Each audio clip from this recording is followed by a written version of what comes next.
آج کا یہ ایک روزہ عظیم جلسہ جس میں میں اور آپ سب شریک ہیں، عظمت صحابہ اور عظمت اہل بیت اطہار کانفرنس کے نام سے آج کا اس جلسے کا انعقاد کیا گیا ہے۔ اور آج کے جلسے کی جو صدارت جو ذات و شخصیت فرما رہی ہے،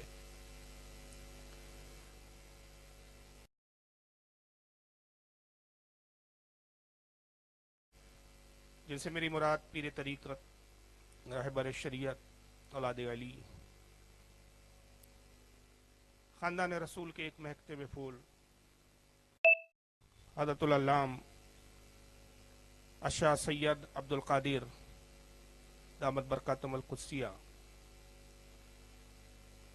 خانقاہ قادریہ کے چشم و چراغ اور آپ ہی کے علاقے سے تعلق رکھتے ہیں، میری خوش نصیبی ہے کہ آج حضرت کی زیارت کی سعادت بھی میسر آئی، صحبت بھی رہی اور ایک طویل وقت جو ہے حضرت کی صحبت میں گزارنے کا موقع ملا۔ خالق کائنات حضرت کی عمر میں، علم میں، رزق میں، دینی دنیاوی معاملات میں برکتیں اور ترقیاں عطا فرمائے۔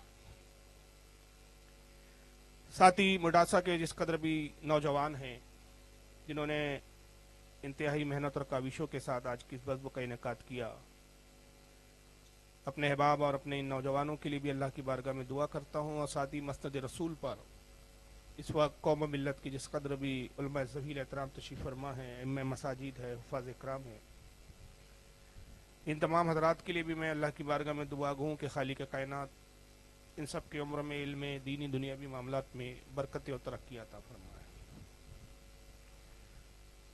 وقت بہت زیادہ نہیں ہے، اس لیے کہ 1 بجے کسی بھی صورت میں زیادہ سے زیادہ 1:15 بجے تک مجھے جلسے کا اختتام کرنا ہے، تقریر ختم کرنی ہے۔ وجہ یہ ہے کہ یہاں سے 2 بجے پھر مجھے نکلنا ہے۔ حالانکہ اسکرین کے جو پروگرام ہوتے ہیں جس میں اسکرین لگایا جاتا ہے، کچھ چیزیں دکھانی ہوتی ہے، پھر اس کے جوابات دینے ہوتے ہیں، ایسے پروگرام کے لیے کم از کم 3 گھنٹے درکار ہوتے ہیں، لیکن 1.5-2 گھنٹے میں گفتگو کو تمام کرنا یہ اتنا آسان نہیں ہوتا ہے۔ اور پھر اکثر یہ ہوتا ہے کہ اس طرح کے جو پروگرامات ہوتے ہیں اس میں بہت سارے شک و شبہات ذہنوں میں آتے ہیں، تو اس کے ازالے کے لیے پھر ضرورت ہوتی ہے کہ تقریر کے بعد کم از کم آدھے گھنٹے کی ایک سوال و جواب کی نشست ہو، جس میں سوالات کیے جائیں، اور لوگوں کو میں اجازت دیتا ہوں، سامعین کو اجازت دیتا ہوں کہ جو بھی شبہات آپ کے ذہن و فکر میں آئے ہیں یا کسی نے ڈالے ہیں، تو اس کے ازالے کے لیے آپ یہاں کھلے طور پر مائک پر آ کر سوال کریں، تاکہ تشفی بخش جواب سے اطمینان قلب حاصل ہو اور ساتھی عقیدہ اہل سنت پر اعتماد اور استقامت قائم ہو جائے۔ جیسا کہ عنوانی سے ظاہر ہے کہ آج ہم جو ذکر کر رہے ہیں وہ صحابہ اور اہل بیت کا ذکر کرنے کے لیے یہاں جمع ہوئے ہیں۔ ہر مسلمان کو یہ معلوم ہونا چاہیے، اور ہر مسلمان بخوبی اس کو جانتا بھی ہے، کہ ہم تک جو اسلام پہنچا اس میں 2 ذاتوں کی بڑی قربانیاں رہی، اور اسلام میں ان 2 ذاتوں کی بڑی اہمیت ہے۔ ایک ہے صحابہ اکرام کی جماعت، اور دوسرا ہے اہل بیت اطہار۔ طاہر کی جمع ہے اطہار، طاہر یعنی پاک و صاف۔ صحابہ اکرام نے دین اسلام کو پھیلایا، سینچا، تبلیغ کے ذریعے اسلام کو دنیا کے کونے کونے تک لے گئے۔ صحابہ اکرام وہ جماعت ہے رسول اللہ کی، وہ ایک عظیم جماعت کہ جنہوں نے اپنی جانوں کے نذرانے پیش کیے اسلام کو سینچنے کے لیے، اور انہی کی محنتوں اور کاوشوں کا نتیجہ ہے کہ آج اسلام عرب کی سرزمین سے نکل کر ہندوستان میں ہم تک پہنچا، اور نہ صرف ہندوستان بلکہ دنیا کے کونے کونوں میں پہنچا، اور آج مسلمان ایک بہت بڑی تعداد میں دنیا میں پائے جاتے ہیں۔ تو صحابہ اکرام رسول اللہ کے وہ ساتھی ہیں جنہوں نے ایمان کی حالت میں آقا صلی اللہ علیہ وسلم کا دیدار کیا، اور ایمان کی حالت میں دنیا سے تشریف لے گئے۔ انسانی تاریخ میں نہ اس سے پہلے ایسے عظیم شخصیات پیدا ہوئی صحابہ جو ان کا مقام و مرتبہ ہے، ایسے عظیم مرتبہ انسان نہ ان سے پہلے پیدا ہوئے اور نہ قیامت تک ہو سکتے ہیں۔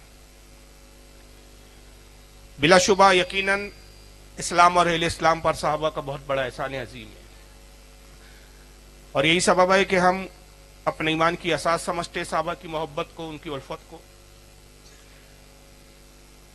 تو جہاں ایک طرف صحابہ اکرام نے دین اسلام کی تبلیغ کی، دوسری طرف نبی کے خاندان والے، نبی کے اہل بیت، یہ وہ ذاتیں ہیں کہ جنہوں نے جگہ با جگہ وقتاً فوقتاً جب بھی اسلام کو ضرورت پڑی اسلام کو پھیلایا بھی اور اسلام کا تحفظ بھی فراہم کیا۔ اگر اس حوالے سے میں بات کروں تو سب سے عظیم ذات ابھی کچھ ہی دنوں بعد انہی سے منسوب مہینہ شروع ہونے والا ہے، محرم الحرام کا مہینہ، جس سے میری مراد حضرت سیدنا امام حسین رضی اللہ تعالیٰ عنہ کی ذات۔ تنہا امام حسین کا وہ احسان عظیم ہے کہ اس احسان کا بدلہ اگر دنیا بھر کے تمام مسلمان، قیامت تک کے مسلمان چکانا چاہے، پورا کرنا چاہے، تو اس احسان کا بدلہ پورا نہیں کیا جا سکتا۔ وہ اسلام جس کو صحابہ کرام نے سیچا تھا، رسول اللہ صلی اللہ علیہ وسلم کے ذریعے اللہ تعالیٰ نے اسلام کو دنیا میں بھیجا، صحابہ نے اس کو آگے بڑھایا، پھیلایا۔ جب اسی اسلام کو تباہ و برباد کرنے کی کوشش کی گئی، امام حسین نے اپنی بھی قربانی پیش کی اور اپنے پورے خاندان کی قربانی کو پیش کیا، اور اپنے خون سے اسلام کو سینچ کر اسلام کا تحفظ فراہم کیا، قیامت تک اسلام کو محفوظ فرما دیا۔ یہی سبب ہے کہ ہم اہل بیت کا بھی احسان عظیم مانتے ہیں، اور چونکہ نبی کی اولاد بھی ہے، یہ ایک نسبت میں اور ان کا مزید اضافہ ہوتا ہے جو اور زیادہ ہمیں ان سے محبت کرنے پر آمادہ کرتی ہے۔ اللہ کے نبی صلی اللہ تعالی وسلم نے صحابہ کرام کی بھی محبت کی تلقین کی، ان کی بھی عظمت بتائی، اور اپنے اہل بیت کی بھی محبت کی تلقین کی، ان کی بھی عظمت کو واضح کیا۔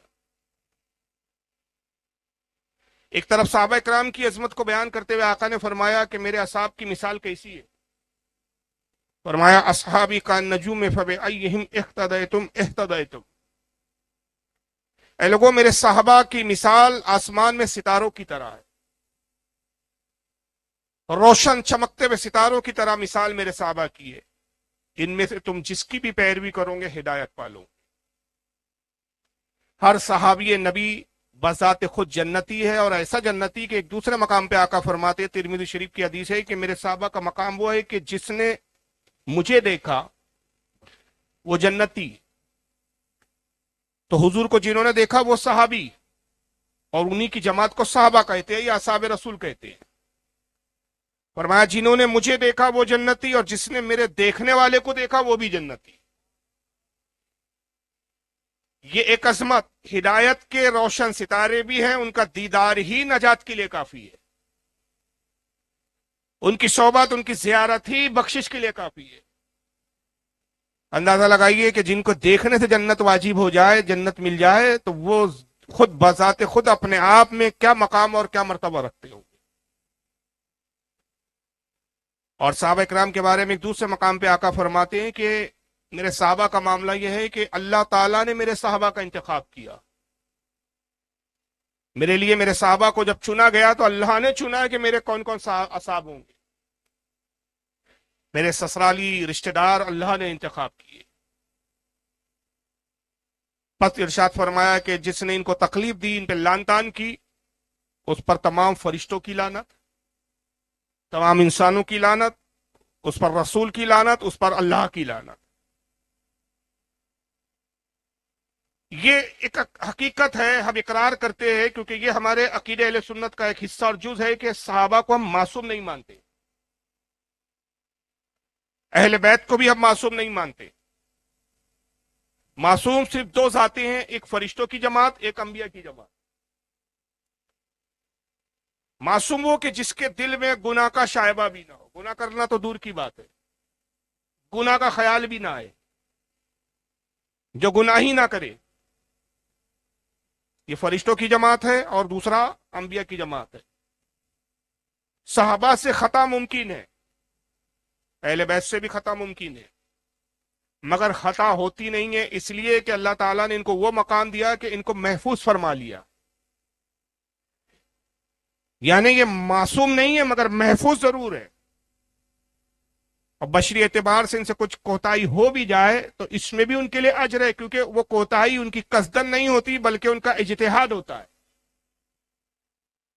اور اجتہاد کے معاملے میں بھی اگر خطا واقع ہو جائے تو اس کو خطا اجتہادی کہتے ہیں، اور اللہ کے رسول فرماتے ہیں کہ میری امت کا مجتہد اجتہاد کی بنیاد پر کوئی فیصلہ کرتا ہے، اگر وہ کامیاب ہو فیصلہ کرنے میں تو اللہ اس کو 2 اجر و 2 نیکیاں عطا فرماتا ہے، اور اگر اس فیصلے میں، اس کے معاملے میں اگر کوتاہی ہو جائے، اسے غلطی ہو جائے، تب بھی اللہ تعالیٰ اس کو 1 اجر عطا فرماتا ہے۔ یہ رسول اللہ کی صحبت کا نتیجہ ہے کہ صحابہ سے اگر بالفرض کوئی کوتاہی بھی ہو جائے، لرزش بھی ہو جائے، تب بھی وہ اجر کے مستحق ہوتے ہیں، جبکہ ہماری اپنی خطا ہوتی ہے، گناہ کے طور پر لکھی جاتی ہے اور اس پر ہم کو سزا دی جائے گی۔ کیا تقابل ہے ہمارا اور صحابہ کا؟ اس لیے فرمایا کہ جس نے میرے صحابہ کو برا کہا اس پر اللہ کی لعنت، فرشتوں کی لعنت، رسول کی لعنت، تمام انسانوں کی لعنت۔ معلوم ہوا کہ ہم ان کے کاموں میں کوتاہیوں کو دیکھنے کے باوجود ہم اس کو کوتاہی سمجھ رہے ہیں، لیکن اللہ رسول کے نزدیک وہ کوتاہی بھی نہیں، خطا اجتہادی ہے، اس پر ہم نکتہ چینی نہیں کر سکتے، ہماری حیثیت ہی نہیں ہے۔ اور ہم صحابہ کے معاملات میں کیا دخل اندازی کریں، ہم صحابہ کے معاملات میں کیا بولے؟ ہماری حیثیت یہ ہے کہ ہم نرسری کے بچے ہیں اور وہ انجینئر ہیں۔